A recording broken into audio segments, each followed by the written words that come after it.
సాంబార్ ఇడ్లీ చేస్తున్నాం ఈరోజు. సాంబార్ అన్నీ రెడీ అయిపోయినాయి.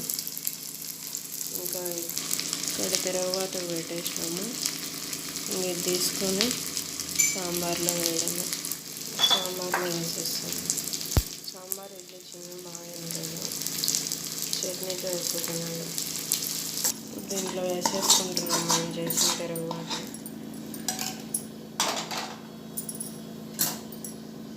వేసుకొని ఇంకా కలుపుకొని కొంచెంసేపు పెట్టుకోవాలి. పొయ్యి మీద తిరగబాత అయిపోయింది. దాంట్లో వేసేసి కలుపుకున్నాం. ఇడ్లీ పిండి ఉంది, కొంచెంసేపు తర్వాత చేస్తాం.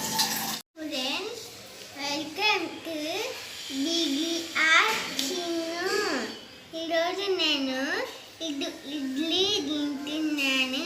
చూడండి. దేంతో తింటున్నావు? సాంబారు. చూడండి. ఇడ్లీ